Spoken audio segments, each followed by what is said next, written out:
স্বামী নামক অজানা ভয় গল্পের ১৪ নাম্বার পর্ব। তো চলো বেশি কথা না বলে গল্প শুরু করা যাক। পরদিন সকাল, নূর পিটপিট করে চোখ খুলে দেখল পাশে বসে আছে নৌরিন আফরোজ, আর নূরের জন্য খাবার রেডি করছে সামিহা বেগম। খাটের ওপাশে দাঁড়িয়ে আছে ফজলুর রহমান ও হুমায়ুন রহমান। রিমা দাঁড়িয়ে আছে পায়ের কাছে। সাইমন রুমে নেই, সাদাফও রুমে নেই। সাইমনের জরুরি একটা ক্লাস আছে, তাই যেতে হয়েছে। আর সাদাফের ভীষণ জরুরি মিটিং আছে, তাই আজ ফজলুর রহমান আর হুমায়ুন রহমান যায়নি, সাদাফকে পাঠিয়েছে। সাদাফ যেতে চাচ্ছিল না, আমতা করছিল, কিন্তু সাদাফ না গেলে হবে না। যেহেতু সিইও হয়েছে কোম্পানির, তাই সাদাফকেই যেতে হবে। নূরের শরীর ভীষণ ব্যথা এবং দুর্বল লাগছে। নৌরিন আফরোজ সাহায্য করল নূরকে একটু উঠে বসার জন্য। ওষুধ খেতে হবে তাই। নীলা রহমান লেখিকা। নৌরিন আফরোজ ফামিহার দিকে তাকিয়ে বললেন, তাড়াতাড়ি নিয়ে আয়, আর ওষুধগুলোর সাথে করে নিয়ে আয়। একদিনে কি অবস্থা হয়েছে মেয়েটার, পুরো কাহিল হয়ে গিয়েছে। এমন কিভাবে জ্বর বাঁধালি বলতো। হুমায়ুন রহমান সাথে সাথে একটু কেশে দিলেন। মনে মনে ভাবলেন, কি করে যে জ্বর বাঁধালো এটা যদি জানতো সবাই, তাহলে সাদাফের কি অবস্থা হবে সবার সামনে। তাই তিনি চুপ করে থাকাই শ্রেয় মনে করলেন। উনি যে রাতে জানতেন নূরের এই অবস্থা, কাউকে বললেন না। হুমায়ুন রহমানের ফোনে হঠাৎ টুংটাং শব্দ হতেই ফোনের স্ক্রিনে তাকিয়ে দেখল সাদাফ ফোন করেছে। এই নিয়ে অফিসে যাওয়ার পর থেকে 10 বার ফোন করে ফেলেছে হুমায়ুনকে।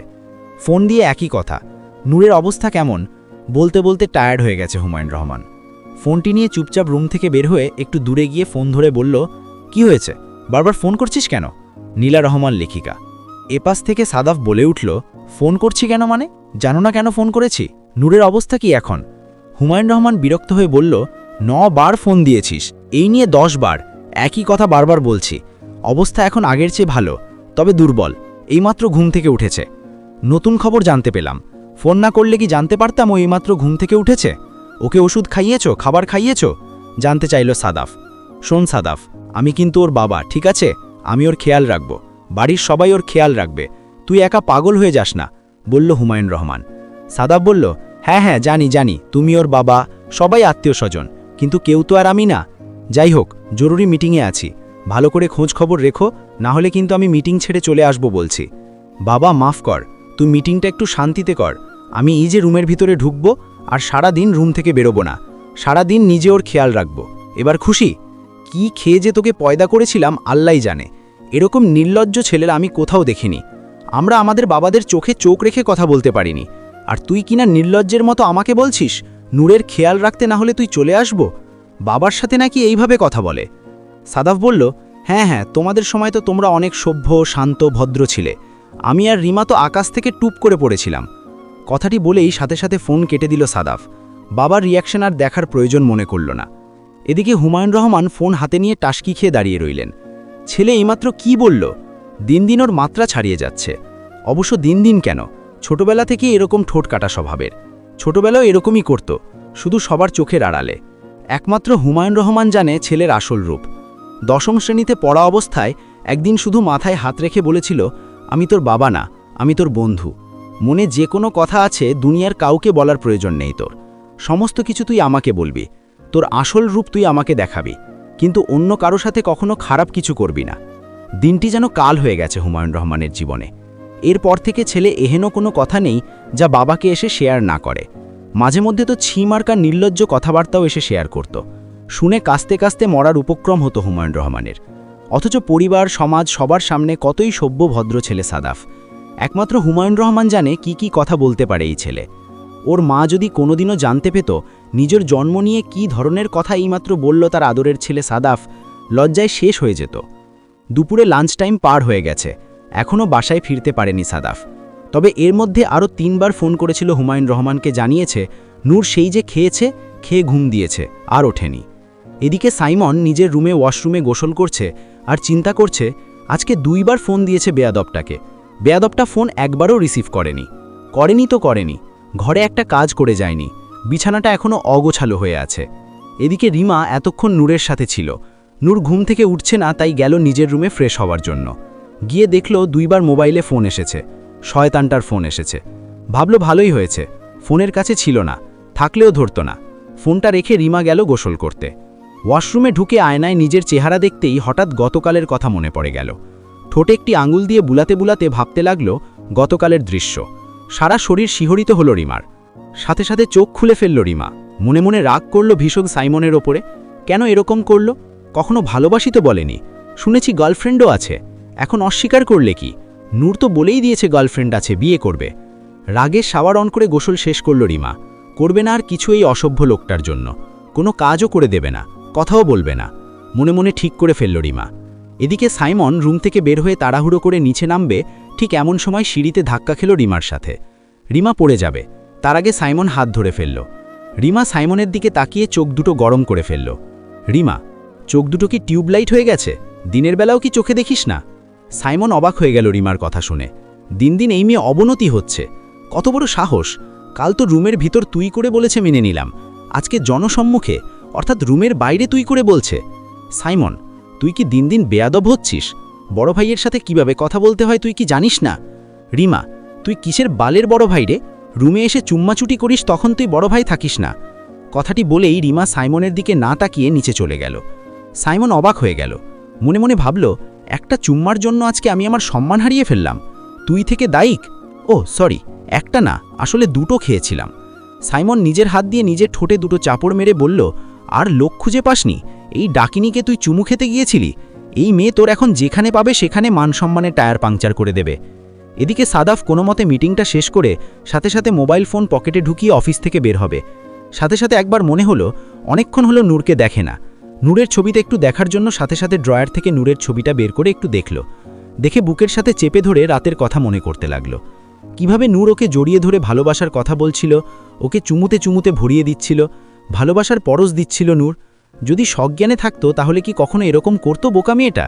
মনে মনে ঠিক করল সাদাফ, এখন আর নূরের মুখ থেকে জোর করে শোনার জন্য চেষ্টা করবে না। যা জানার ছিল তা জেনে গিয়েছে, এখন শুধু বিয়ে করার জন্য অপেক্ষা। তবে এই বিয়ে প্রস্তাব নূর নিজে দেবে তার প্রিয় বাপ ও চাচাকে। মনে মনে ঠিক করল সাদাফ এবং মুচকি মুচকি হাসল। বলল, তুই নিজে যে বিয়ের কথা বলবি যে সাদাফ ভাইকে তুই চাস।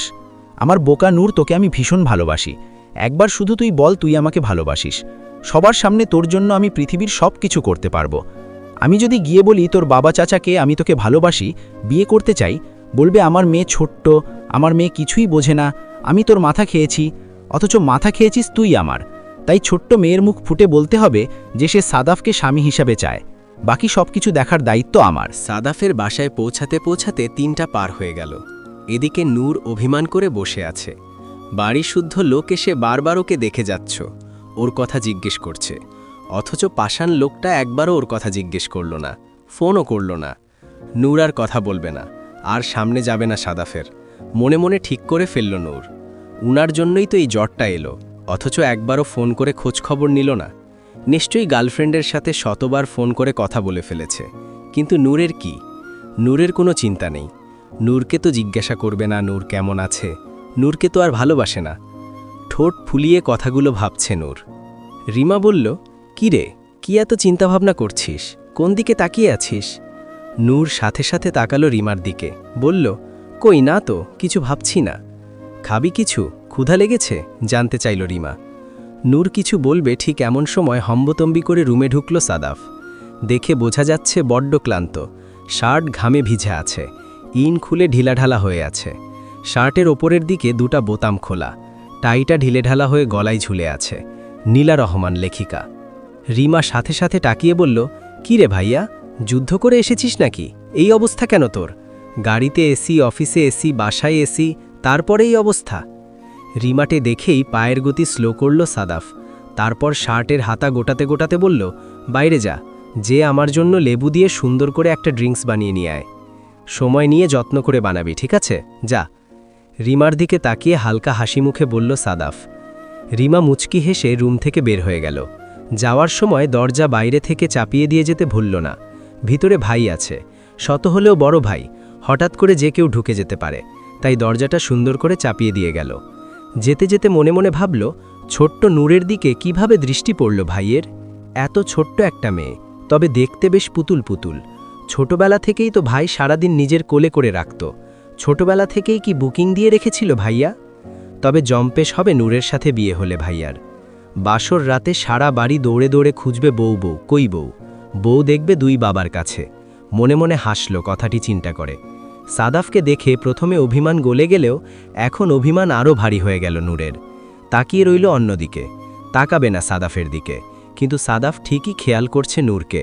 অলরেডি নূরের ঠোঁট ফুলে গিয়েছে, যেন আরেকটু হলেই ভারী বর্ষণ হবে। সাদাফ নূরের বিছানার কাছে এসে একটু বসল। নূর সাথে সাথে চেপে আরেকটু দূরে সরে গেল। সাদাফ বলল, কি রে, শরীরের কি অবস্থা এখন? তাকা আমার দিকে, তাকা বলছি। একটু ভিজিয়েছি বলে জ্বর এসে একাকার, আমাকে খুব ভোগাবি বুঝতে পারছি। এতটুকু ভিজে এই অবস্থা, আর যখন বারবার ভিজাবো তখন? অভিমানী নূর বুঝতে পারল না কথাটির অন্তর্নিহিত অর্থ। সাথে সাথে বলল, বারবার ভেজাবেন কেন? একবার ভিজিয়ে স্বাদ মেটেনি? সাদাফ মোটা মাথার বুদ্ধিওয়ালা নূরের কথা শুনে মনে মনে হাসল। সাদাফের একটি কথাও ঠিকঠাক অর্থ বুঝতে পারে না নূর।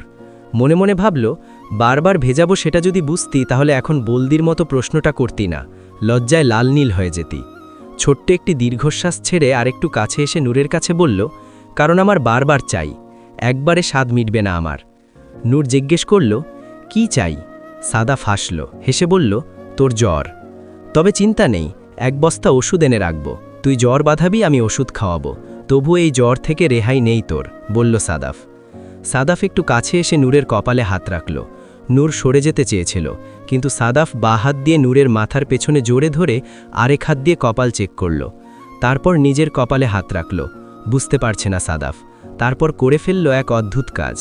নূরের কপালের সাথে সাদাফ নিজের কপাল মিশিয়ে দিল। তারপর টের পেল নূরের কপালের তাপমাত্রা এখন স্বাভাবিক লাগছে, কারণ নিজের তাপমাত্রার সাথে নূরের তাপমাত্রা একরকমই মনে হচ্ছে। এদিকে নূর ঘন ঘন নিঃশ্বাস নিচ্ছে। হঠাৎ সাদাফের এত কাছে চলে আসায় যা হয় নূরের সবসময় এখনও ঠিক তার বিপরীত নয়। এখনও নূরের হৃদয়স্পন্দন যেন থেমে যাচ্ছে। ঘন ঘন নিঃশ্বাস নিচ্ছে মেয়েটা। সাদাফ বুঝতে পেরে একটু সরে আসলো। তারপর বলল, দুপুরে লাঞ্চ করেছিস? ঠিকঠাক মতো খেয়েছিস? আর আমি একটু কাছে গেলেই কাপাকাপি করিস কেন? নিজে যে কত কিছু করলি। নূর বলল, কি করেছি? আর এত কাছে আসলে ভয় লাগবে না? অভ্যাস করে নে, হুটহাট কাছে এলে কাপাকাপি যেন না হয়। আমার যখন ইচ্ছা হবে কাছে আসব। আর আমি এখনও লাঞ্চ করিনি, খাবো, আমার সাথে এখন একসাথে বসে খাবি, বলল সাদাফ। নূর যেন একটু লজ্জাই পেল, বলল, আমি খেয়েছি তো। সাদাফ ভালো করে জানে নূর খেয়েছে, সেই খবর নেওয়া হয়ে গেছে। তারপরও সাদাফ বলল, কি খেয়েছিস না খেয়েছিস সেটা তো আমি চোখে দেখিনি, এখন আমার চোখের সামনে বসে থেকে খাবি। আমি যা যা খাবো তুই তাই তাই খাবি, এই রুমেই বসে খাবো, আমি খাবার আনতে বলছি। নূর বলল, আমার এখন খেতে ইচ্ছে করছে না, পেট ভরা আর মুখে একটুও রুচি নেই। আমার সাথে খেলে রুচি বাড়বে, তারপরও যদি না বাড়ে চা পরে মুখে রুচি বাড়িয়ে দেব, অথবা তুই চাইলে অন্য কোনো উপায়ে রুচি বাড়ানোর ব্যবস্থা করব, বলল সাদাফ। নূর ভয়ে আর কিছু বলতে পারল না। এমন সময় শরবত নিয়ে হাজির রিমা। রুমে ঢুকতে ঢুকতে হালকা একটু এসে তারপরে রুমের দরজা খুলে ঢুকল। নীলা রহমান কার সাথে সাথে শরবত রাখল, রেখে যেই না কিছু বলবে তার আগেই সাদাফ আবার অর্ডার করল, যা উপরে খাবার নিয়ে আয়, আমি আর নূর খাবো। রিমা মনে মনে ভাবল, আবার খাবার আনতে যাব, এবার ওকে সময় নিয়ে খাবার নিয়ে আসব। আনতে আনতে জিজ্ঞেস করল, ভাইয়া কত সময় লাগিয়ে খাবার আনবো? সাদাফ বলল, পেটের ভিতরে ক্ষুধা ইঁদুরগুলো কিলবিল করছে, ঠিক দৌড়ে যাবি আর দৌড়ে আসবি, 5 মিনিটের মধ্যে খাবার নিয়ে আসবি। ওকে বলে রিমা আবার রুম থেকে বের হয়ে গেল। বের হয়ে যেতে যেতে মনে মনে ভাবল, বাহ, প্রেম করবে বড় ভাই, আর ছোট বোন খাবার শরবত নিয়ে বারবার রুমে হানা দিবে, আর ছোট বলে কোনো মূল্য পেলাম না। রান্নাঘরে টুকটাক কাজের আওয়াজ পেতেই সামিহা বেগম রান্নাঘরে আসলেন। বললেন, কি রে, এই অসময় তুই খাবার বাড়ছিস কার জন্য? রিমা আমতা আমতা করে বলল, ওই না, আসলে ভাইয়া এসেছে তো, ভাইয়ার জন্য। সামিহা বেগম বলল, ও তাহলে 2 প্লেট কেমন? রিমা মাথা চুলকে বলল, আসলে ভাইয়া নূরের রুমে বসে খাবে, নূরকেও খাওয়াবে তাই। সামিহা বেগম শুনে খুব খুশি হয়ে গেলেন। নূর দুপুরে শুধু একটু স্যুপ খেয়েছিল, আর কিচ্ছু খায়নি, খাওয়াতেও পারেনি। সামিহা বেগম বলল, তাহলে তুই সর, পারবি না, আমি দিয়ে আসছি।